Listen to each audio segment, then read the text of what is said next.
Hey gang. So I have some of Dill, the Rambouillet fleece that I bought, and I had dyed some of it up into these pretty colors. Now I've taken a notion, I don't do this often because it's a test of patience and endurance, but I have decided that I want to take this little bit. I don't even know how much is here, I should weigh it up. But I'm going to take this little bit, I'm going to spin it lace weight. I'm going to flick it from the locks. I'm going to spin lace weight. Look at how pretty those colors came out though. So pretty. So let's find out how much we have. I have my scale back here. Just get that turned on. Zero out the basket.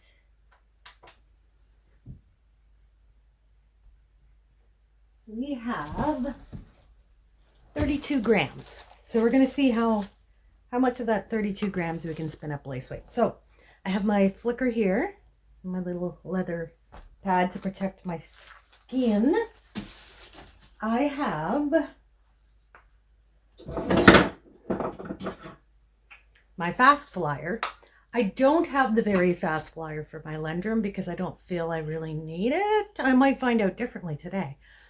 But you can see the difference. This is the regular flyer. This is the fast flyer. And you can see the difference on the whirl size. Big difference. So I'm going to install my fast flyer. The other thing I'm going to need is a lot of lubricant. So I just use some white lithium grease. So I'm going to make sure I lubricate everything really good because it's going to need it. I'll just adjust the camera here and we will set up the wheel and we'll go from there. 1 second. All right, it's a cool day here, so my kitty cats are absolutely crazy. So if you hear them thundering around in the background, they're just playing. All right, so first thing I'm going to do is I've just got a microfiber cloth. I'm just going to make sure I remove any of the old grease because it does tend to get sticky over time. So I'm just giving that a quick wipe. I'm going to give that a quick wipe.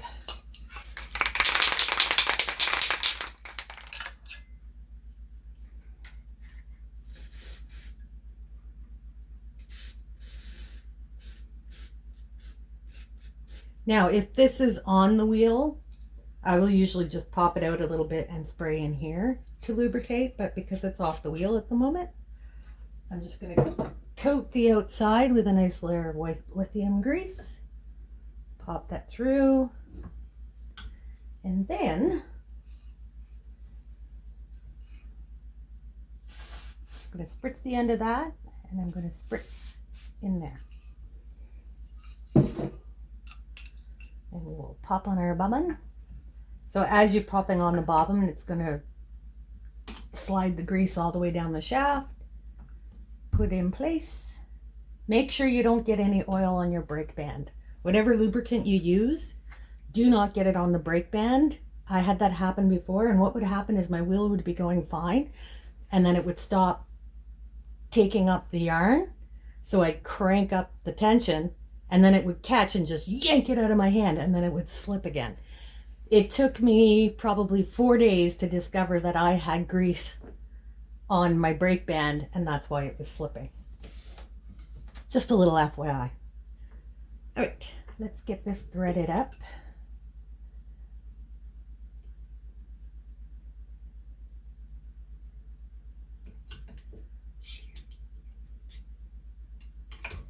And let's get a lock prepared.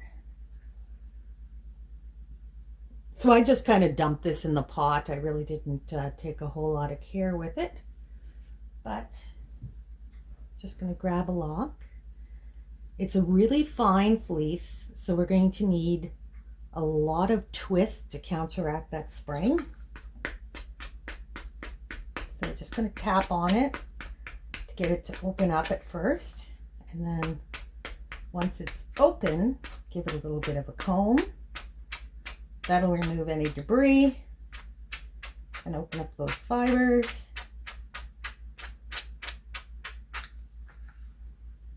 Now we're going to do the other side.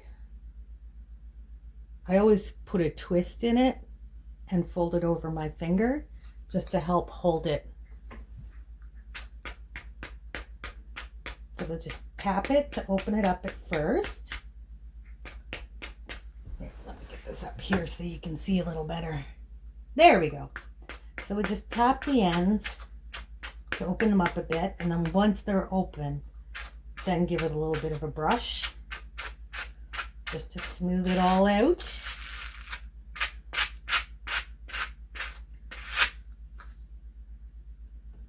All right, so there we go. There's our fiber flipped open.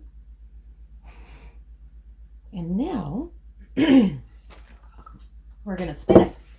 Let's bump it up a bit. I'm going to put it on the smallest whirl. So that's going to be the most, going to add the most twist to it because I want to spin very, very fine. All right, I'm going to bring you down 1 second. All right, I'm just trying to get you as close as I can, and then I can zoom in on editing. All right, so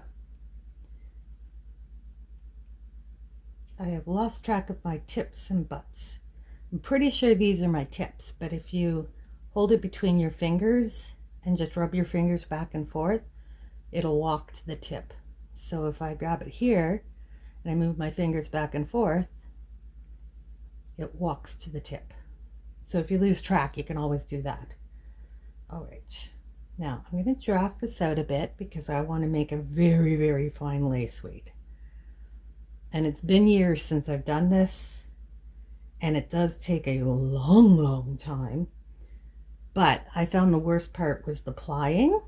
So with my electric wheel, I think I can ply it much easier and maybe enjoy it a little more, because I did enjoy making a very fine lace weight. All right, so just putting a couple strands over my loop, and I want to spin S, ply Z. All right, got a little bit too much uptake. There, that's better.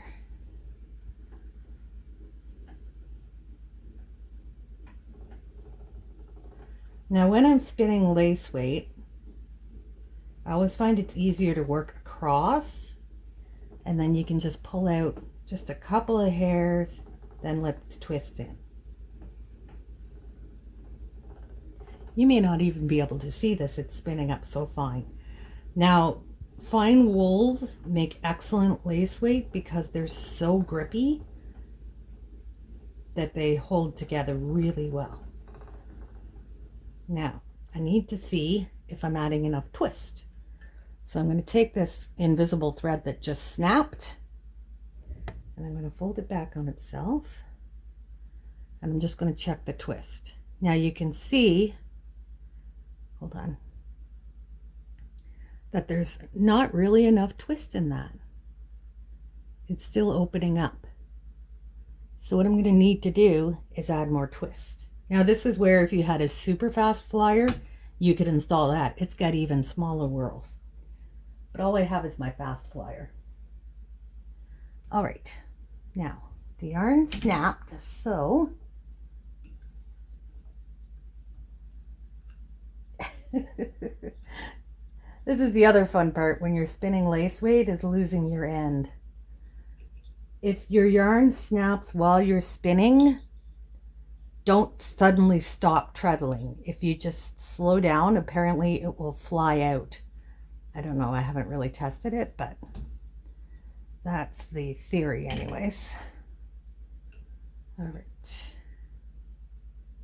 Sometimes it can take me a while to get started with a lace weight, just to get all the parameters aligned, like enough twist and all that fun stuff, and enough uptake, but not too much. So you can see that already came off. Lace weight takes patience. All right. Depending on how fine you want to go. I'm going for brutally fine. Okay, I got way too much uptake.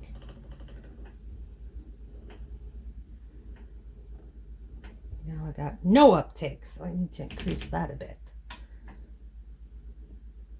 Little bit more. Okay. Now, the other problem you're going to encounter and try to spin a lace weight is getting enough twist, but not so much that your singles snap.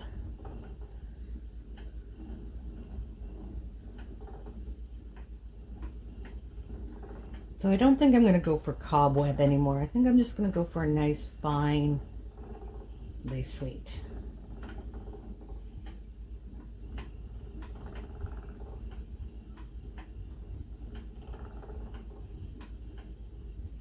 And this is just how I prefer to draft when spinning a lace weight. It gives you this whole area here to work out your draft to the right size before letting the twist in. And I don't know, it just seems to work smoother. And if you can see the speed my wheel is going, that is why you need a ton of lubrication.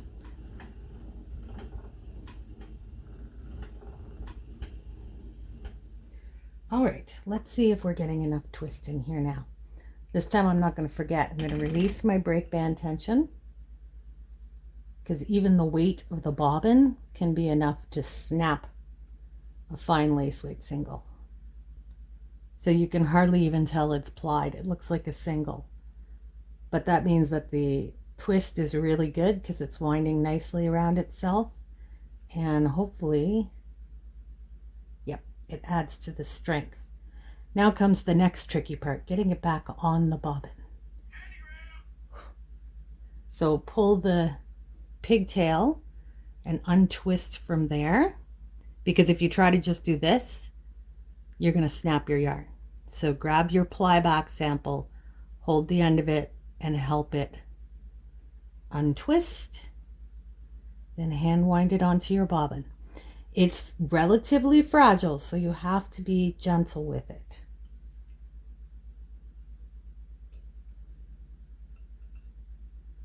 All right, so now I'm back up. Just going to add a little bit of uptake. And see if I'm just a smidge more uptake.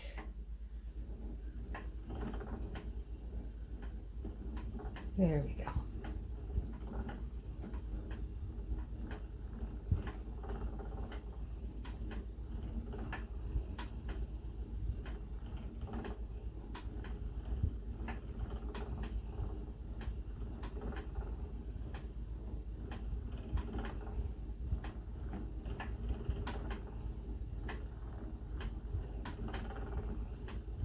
Now you can see on that one little lock of fiber how long I've been sitting here just spinning.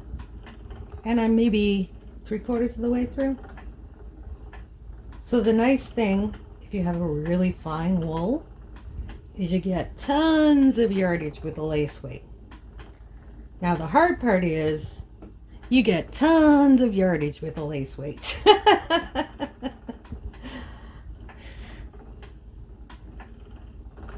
It seems like it's all fun and games until you get to the plying part. Now trust me, the plying is going to test your endurance no matter how you do it.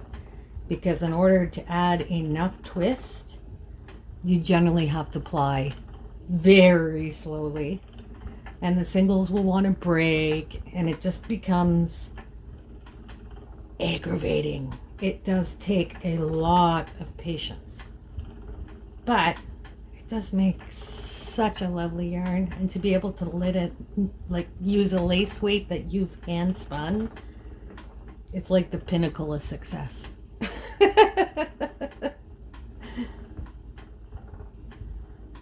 So we'll see how much luck I have this time. All right, so now we're at the end of our little lock. Just gonna put that there. And I'm going to grab another little lock. You don't want to work with too much at a time. Now, you can absolutely just sit and flick out all your locks to start and then spin them. I mean, for the amount of time that I end up spinning on every single lock, I don't mind doing them individually. So again, twist, hold it over my finger, tap it to open up those fibers first. And watch your fingers.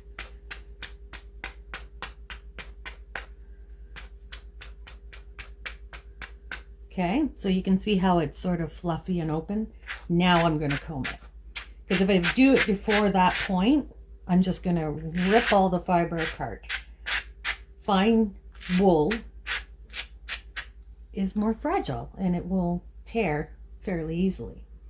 So then I will flip it around, wrap. Again, just going to tap it. That's the flick part.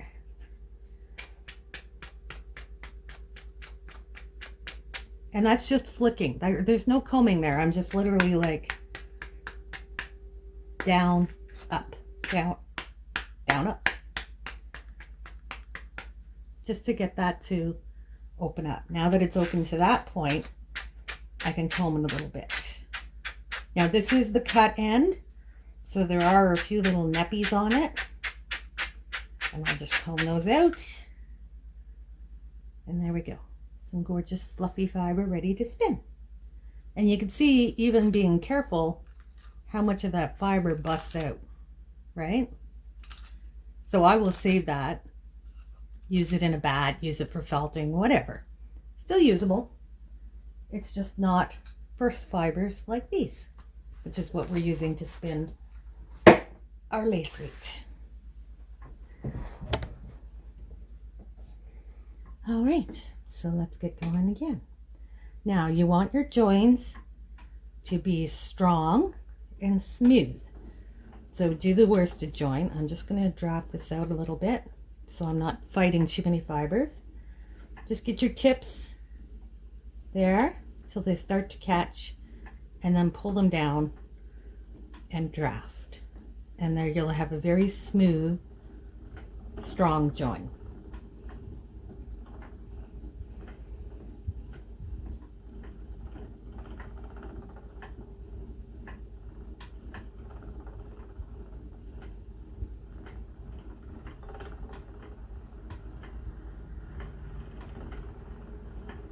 Oh, we got a little bit of twist into our fiber supply there. Just draft that out until we fix that.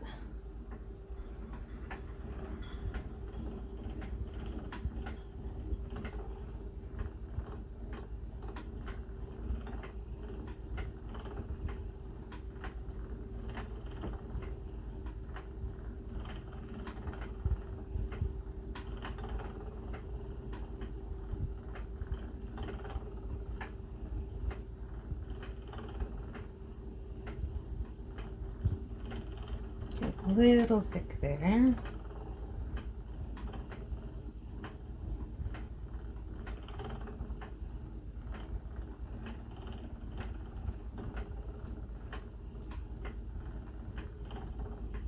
Now you can see my fiber got bunched up in my hand, so I'm just going to smooth that out, and I'm going to pre-draft a little bit just to keep that smoother,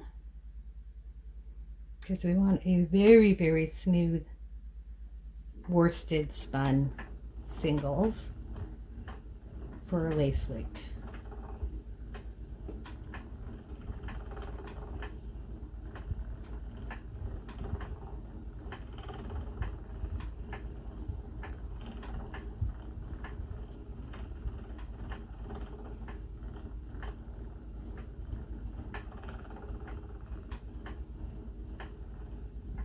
Now you can see I got a little nep right here.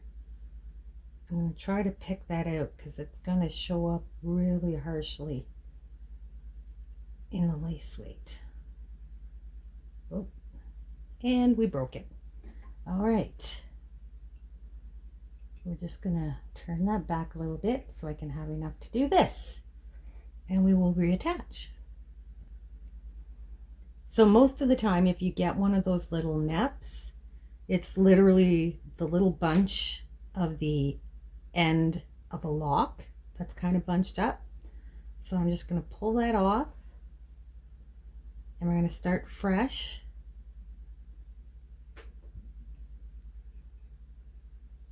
Now here's our yarn. Now the nice thing about a worsted join is you don't need this to be fluffy, because basically you're going to core spin over it with this wool. So we're going to get that going. So when you lay your fiber over it and it gets caught in the twist, then you're ready to go. And you see that I didn't fluff that end. I didn't have to split the fiber to join the new stuff. I just wrapped it around it and kept going.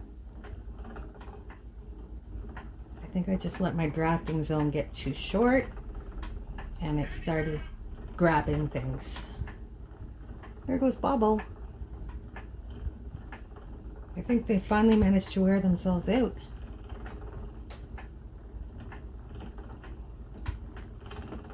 Now you can see why you'd want to use a fast flyer, because with the regular flyer, to try to get that much speed out of it, you'd be pedaling like a madman.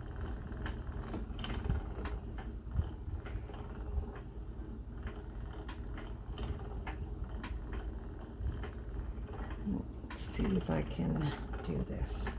Okay.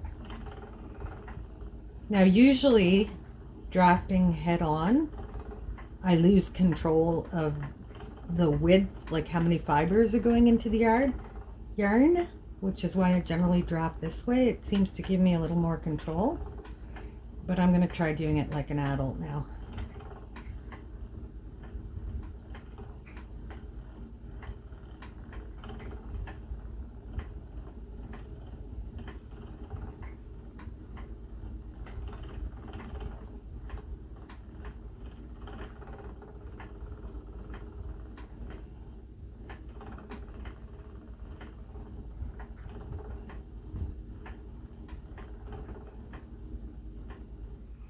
All right, so with 2 locks of yarn, can you see here?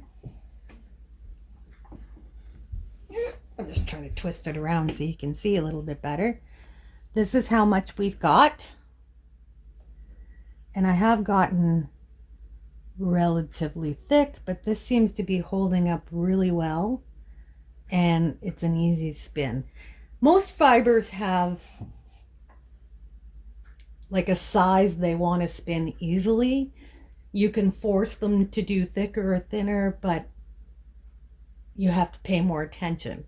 There's like this magical zone where the fibers will just naturally go to that diameter. At least it seems so to me. And they usually have like a low end one, like for a lace weight, and a high end one for a worsted or a bulky. Some yarn fibers will just spin easier in those categories. But this one, this seems to be about where it wants to be, and that's plenty fine for me. So I'm going to keep working my way through. I should divide my fiber by weight, so I will have 2 plies. And I can't remember what I said I had. 30, 36, 32, 30 something. All right. So just going to weigh this. Whoops. Just going to weigh this out. Yeah, 32 because I'm at 31 ounces or grams now because I've spun up one. So I will put half of that aside. Here we go. There's half for the second ply. And I will continue to work my way through this until I have 2 plies and we are ready to put them together. So I'll time lapse for a bit, but I'm just going to focus on putting on a podcast and just spinning my way through. Back in a bit. I just wanted to share this. Bobo is lurking over me like a vulture. Do you like being up there, Bobo?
Here's the reality of shooting YouTube videos. I have to take pauses for cat pets. I've got my 2 singles of somewhat lace weight. It's not the finest I've ever spun, but it is pretty fine. And we're going to ply it on my e-spinner. Now, a few things about plying fine weight yarns. You don't want to use an upright lazy Kate because the weight of the bobbin will cause your singles to continually break. I don't have one of the standing ones, but I do have this one and it works just as good. So you want to, basically you just don't want more weight pulling on those singles than is necessary. So I will put this, I'll load up these singles onto my lazy Kate. There's many styles of lazy Kates. And they all have different functions and different jobs. This one works really well for this. And it fits my bobbins for my e-spinner really well too. So it has its purposes. There we go. And I'm going to keep it close by on a flat surface. And there is absolutely no tension on these bobbins, so they can spin freely. And that's important to keep the pressure off those singles because we do not want them to break. So I have my my electric EL6 here. And I have my tablet right here on my music stand. So I can watch Vera while I spin. I went from Shetland to Vera because I really love Van Cleves. But that's irrelevant. I'm going to thread up my e-spinner.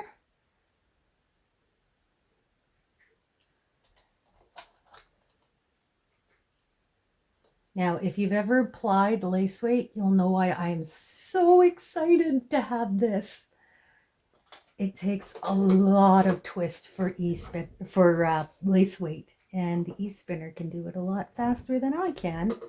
So I'm going to crank up my speed. I have my foot pedal here, but I always just use it to that seems just about right.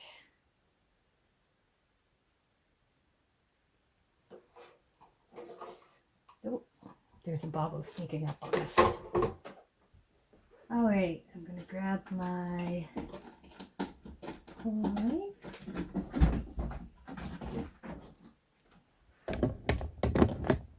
Here's what the noise is all about. See him up there on the top shelf?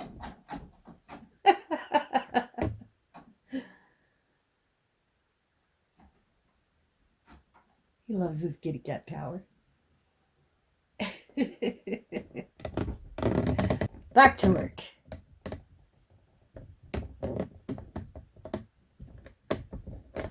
All right, so I'm grabbing my singles. I've got 2 of them here. And I'm going to tie those ends together first.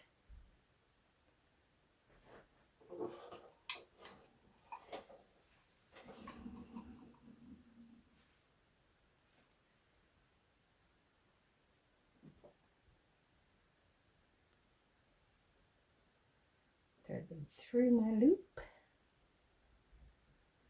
And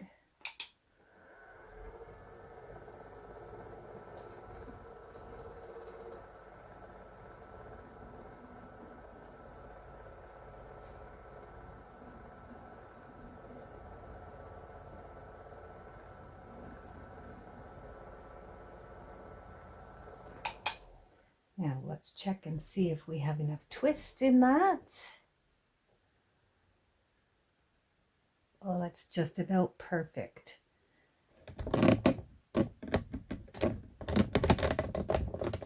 Let me just adjust this. So here's our ply back sample, and it actually looks really, really good. So you can see how fast that's going. I think I have it set at 4, which I have never had it set at before because that's really, really fast. But that's what's needed for this lace weight. And because the singles are so fine, they do tend to break. So that's why I have no pressure on in that end, then a light pull on this end. And I'm ready to go. So I'm going to ply this. I'm going to throw on Vera and watch that while I ply this. I'll put you on time lapse.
As much as I knew I would love spinning with my e-spinner, or plying with my e-spinner, I didn't realize just how easy I could make it. They have everything set up, so it's literally drawing it on. And I can sit here and ply one-handed. If only I ever used this for plying, it's still a tremendous purchase. I'm so happy. So we're all done. Here it is. It's a small skein, but I'll get some decent yardage out of this. I'm absolutely thrilled with the way the colors came out. They're sort of